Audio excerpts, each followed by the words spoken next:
আসসালামু আলাইকুম। প্রিয় দর্শক শ্রোতাবৃন্দ, আজ অত্যন্ত ভারাক্রান্ত মনে আপনাদের সামনে দু একটি কথা বলবো। আজ সত্যি মন খুব ভারাক্রান্ত এবং বিষণ্ণ। সত্যি আজ খুব লজ্জিত, অপমানিত। একজন বাঙালি হিসেবে নিজেকে পরিচয় দিতেই লজ্জা বোধ করছি। বলা হয়ে থাকে বাঙালি বীরের জাতি, বাঙালি সংগ্রামী জাতি। ঠিক আছে, 1971 সালে আমরা একটা বিরাট আত্মত্যাগের মধ্য দিয়ে বাংলাদেশ নামক ভূখণ্ডটাকে পেয়েছিলাম।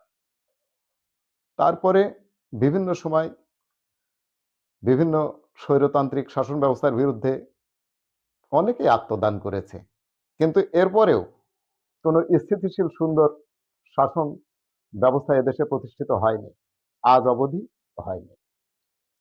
অত্যন্ত পরিতাপের বিষয়, আজকে সারা বিশ্বে যে অস্থিতিশীল যুদ্ধের দামামা, যে বীভৎস নারকীয় হত্যাযজ্ঞ বিভিন্ন জায়গায় সংঘটিত হচ্ছে।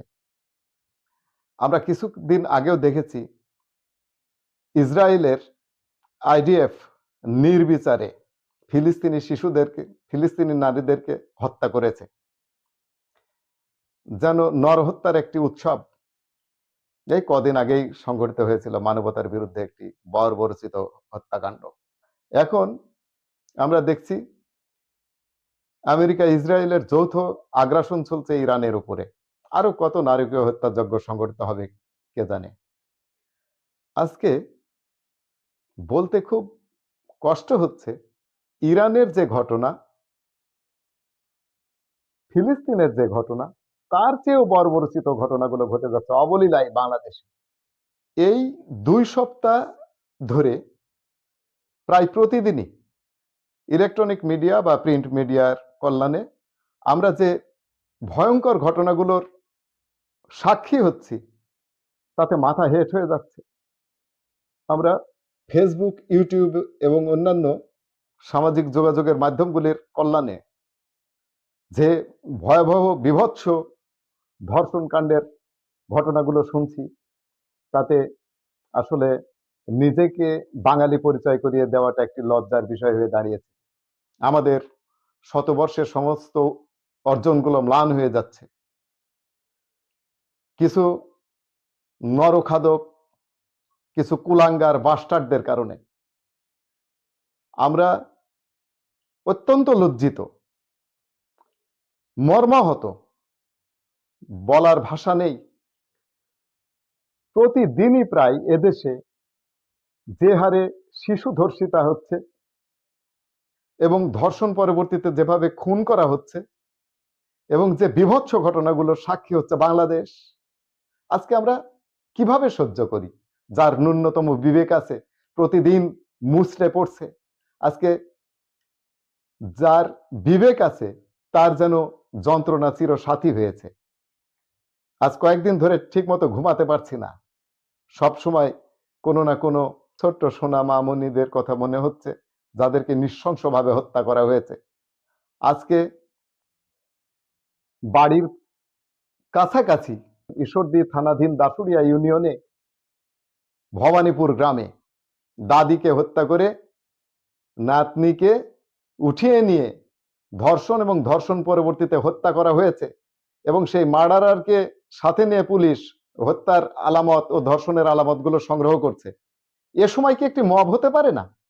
এত মব ঘটে যায় বাংলাদেশে।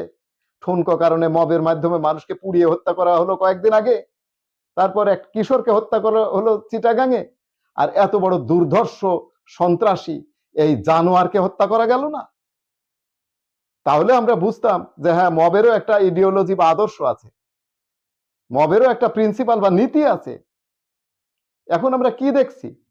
আমরা দেখছি ঠুনকো যে সমস্ত ইমোশনাল দিকগুলো আছে, তাই বড় বেশি গুরুত্বপূর্ণ হয়ে উঠছে এত বড় মানবতা বিরোধী বীভৎস অপরাধের কাছে।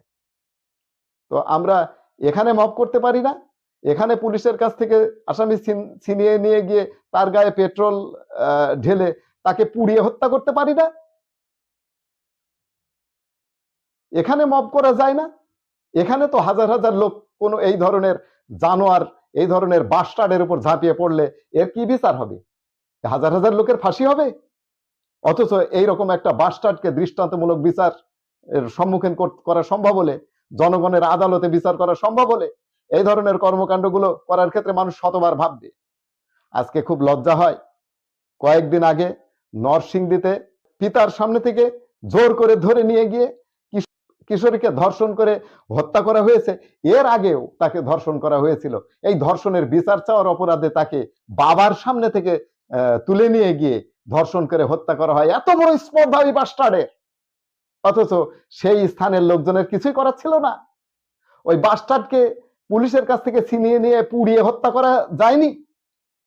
এত মব করতে পারেন আপনারা? আপনাদের এত মবের ইতিহাস, ঠুনকো কারণে পুড়িয়ে হত্যা করেন মানুষকে, আর এত বড় বিভৎস অপরাধের অপরাধী কিভাবে ছাড় পেয়ে যায়? আজকে বাঙালি হিসেবে পরিচয় দিতে নিজেকে অত্যন্ত লজ্জায় মস্তক অবনত হয়ে আসি আমার। আমাদের সবারই যার বিবেক আছে যে এই সমস্ত ঘটনাগুলোকে সহ্য করতে পারে না। আজকে এক ফতোয়াবাজের ফতোয়ার কাহিনী শুনলাম। উনি লিখেছেন, ধর্ষণের কারণ হিসেবে চিহ্নিত করেছেন, অবশ্য বিষয়টা ঝামেলার, এই ধর্ষণ ঘটনাকে কেন্দ্র করে আসামির কাছে প্রাপ্ত স্বীকারোক্তির মাধ্যমে তিনি এই ধারণা করেছেন।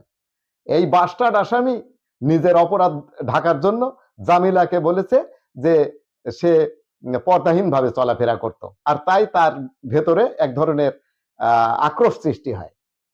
এই বাস্টার্ডের কথাকেই আপনারা মেনে নিয়ে তারা মূল্যায়ন করলেন কিভাবে, যে পর্দাহীনতার কারণে এই ঘটনা ঘটে। এবং আরেকটা কারণ বলেছেন যথাযথ, সেটা হচ্ছে যে বিচারহীনতা। হ্যাঁ, অবশ্যই বিচারহীনতা, কিন্তু পর্দাহীনতা কেন বললেন আপনি? আমরা তো দেখেছি সীতাকুণ্ডে 7 বছর বয়সী শিশুকে ধর্ষণ করে গলা কেটে হত্যা করার চেষ্টা করা হয়েছে, সেখানে তার পর্দার কি বিষয় আছে? তার কয়েকদিন আগে আমরা দেখেছি বগুড়ায় এক ভয়াবহ ঘটনা, 5 বছর বয়সী তাহিয়া তাসনিমকে ধর্ষণ করে হত্যা করা হয়েছে। তার কিছুদিন আগে দেখেছি ঝিনাইদহে 4.5 বছর বয়সী তাবাসসুমকে হত্যা করা হয়েছে, 4.5 বছর বয়সী। সেই ধর্ষকও গ্রেপ্তার হয়েছে। সবচেয়ে দুঃখ লাগে এখানেই যে এই ধর্ষক গ্রেপ্তার হয় আর ধর্ষককে ভ্রমণ করিয়ে পুলিশ বিভিন্ন আলামত সংগ্রহ করে, আর পুলিশের কাছ থেকে ছিনিয়ে নিয়ে সেই ধর্ষককে হত্যা করা যায় না। এভাবে জনতার আদালতে বিচার কায়েম না করতে পারলে, সাজা প্রদান না করতে পারলে এই ধর্ষণ উৎসাহিত হবে। এবং আমরা তো ভালো করেই জানি যে আমাদের বিচার ব্যবস্থা কেমন। কয়েকটা টাকা ঘুষ খেয়ে এই সমস্ত বিচারকরা আসামিদেরকে লঘু শাস্তি অথবা জামিন দিয়ে দেয়। সুতরাং এই বিচার ব্যবস্থার প্রতি আমাদের কি আসলে কারোই আস্থা আছে? আমি তো বিশ্বাস করি এদেশের কোনো লোকেরই এই বিচার ব্যবস্থার প্রতি আস্থা নাই। যেখানে জর্জ খায় ঘুষ, আমরা পুলিশকে গালিগালাজ করি, আমরা অন্যান্য পেশাজীবী লোকজনকে গালিগালাজ করি, আমরা ডাক্তারকে গালিগালাজ করি, কিন্তু এদের চেয়ে অনেক জঘন্য হচ্ছে এই বিচারকরা। বাংলাদেশ এই বিচারক নামের দুর্বৃত্তদের কারণে বাংলাদেশে বিচারহীনতার সংস্কৃতি গড়ে উঠেছে। তারা অল্প কিছু পয়সা ঘুষ খেয়ে তারা দাগী অপরাধীদেরকে লঘু সাজা অথবা জামিন দিয়ে দেয় অথবা খালাস করে দেয়। সুতরাং এই জঘন্য বিচার ব্যবস্থার প্রতি আমাদের কিসের এত আস্থা? আমরা যদি জনতার আদালতে এই বাস্টার্ডদের বিচার করতে পারি, তাহলে এদেশে এর ধরনের ভয়ঙ্কর অপরাধীরা ভয় পাবে এবং নিয়ন্ত্রণে আসবে। তাছাড়া এই অপরাধ নিয়ন্ত্রণের আর কোনো উপায় আছে বলে আমি অন্তত আর কিছুই পাই না। আজকে 2 সপ্তাহ ধরে সারা বাংলাদেশে অন্তত 1 ডজন ধর্ষণের ঘটনা ঘটেছে। বিভিন্ন ঘটনাকে বিভিন্নভাবে ধামাচাপা দেওয়ার চেষ্টা করা হয়েছে। এমনকি নির্লজ্জের মতো অনেকে গিয়ে ধর্ষকের পক্ষে ছাপাই গিয়েছেন। কিছুদিন অতিক্রান্ত হয়ে গেলে এই পাপারাজ্জির দল, এই মিডিয়ার দল এই ঘটনাগুলিকে ভুলে যায় অথবা তারা ম্যানেজ হয়ে যায়।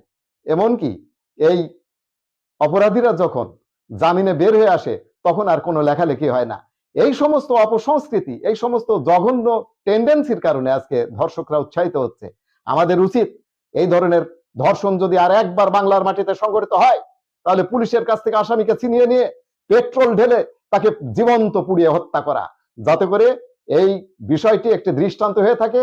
ধর্ষকের এ ধরনের মানসিকতা বা ধর্ষণের চিন্তা ভাবনা মাথায় কাজ করার সাথে সাথে তার যেন 100 বার এই ঘটনার কথা মনে হয়, এমনকি সতর্ক হয়ে যায়। ফলে এই অপরাধের লাগাম টেনে ধরা সম্ভব হবে বলে আমি বিশ্বাস করি।